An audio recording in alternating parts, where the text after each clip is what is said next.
Sita Sabaro. Nah, kali ini kita mau membahas seorang filsuf yang sangat terkenal di zamannya. Dia memiliki pemikiran tentang tabula rasa. Siapa lagi dia kalau bukan John Locke. Namun, sebelum kita membahas tentang filsafatnya tersebut, kita akan membahas biografinya terlebih dahulu. Dilihat. John Locke adalah seorang filsuf yang berasal dari Inggris. Ia merupakan salah satu tokoh utama dari pendekatan empirisme atau salah seorang peletak dasar empirisme.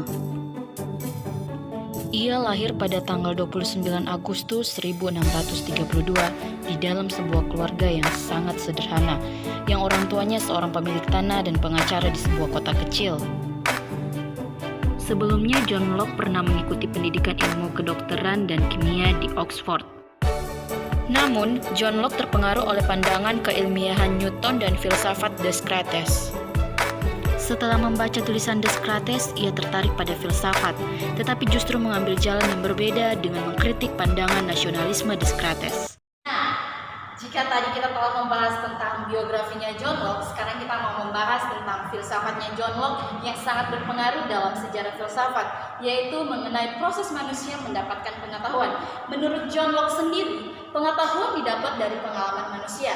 Namun posisi itu adalah posisi empiris yang sangat bertolak belakang dengan pendapat kaum rasional yang memberikan pendapat bahwa pengetahuan itu didapat dari rasio.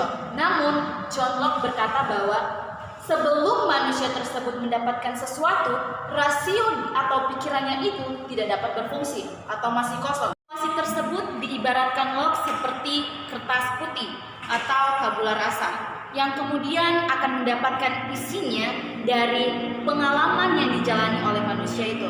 Nah, menurut Locke, rasio hanya dapat mengelola pengetahuan, tetapi yang sebenarnya pengetahuan didapat dari sebuah pengalaman. Sehingga sumber utama dari pengetahuan yaitu adalah pengalaman. Menurut Locke, isi otak kita terdiri dari ide-ide. Ide-ide itu sendiri terdiri dari gagasan sederhana dan gagasan kompleks. Kemudian Locke percaya akan adanya 3 macam pengetahuan. Pertama, pengetahuan intuitif, kedua, pengetahuan demonstratif, ketiga, pengetahuan indrawi. Locke berpendapat bahwa hanya pengetahuan intuitif yang bersifat pasti. Oke guys, setelah kita simak bersama-sama tentang filsafat dari seorang filsuf yang sangat terkenal yaitu John Locke. Nah, sekarang saya mau memberi apresiasi buat dia, bahwa saya sangat setuju dengan apa yang ia katakan. Filsafatnya itu yang mengenai pengetahuan berasal dari pengalaman manusia. Karena menurut saya, pengalaman adalah guru terbaik. Karena dari pengalaman tersebut, kita akan mendapatkan ide-ide atau gagasan-gagasan yang baru yang akan menimbulkan pengetahuan-pengetahuan yang lebih baik lagi. Tapi sayang sekali, saya tidak setuju dengan pendapat John Locke yang mengatakan bahwa hanya pengetahuan intuitif yang pasti. Karena menurut saya, pengetahuan demonstratif yang lebih pasti. Karena hanya pengetahuan yang diperoleh dari Allah yang pasti. Karena kalau misalnya kita mendapatkan itu dari pengetahuan intuitif, kalau hanya berpusat pada pengetahuan intuitif, itu salah menurut saya. Karena pengetahuan intuitif merupakan pengetahuan yang didapat dari diri sendiri. Dan belum tentu pengetahuan tersebut benar, karena semua manusia atau diri seseorang tersebut bisa salah. Terima kasih.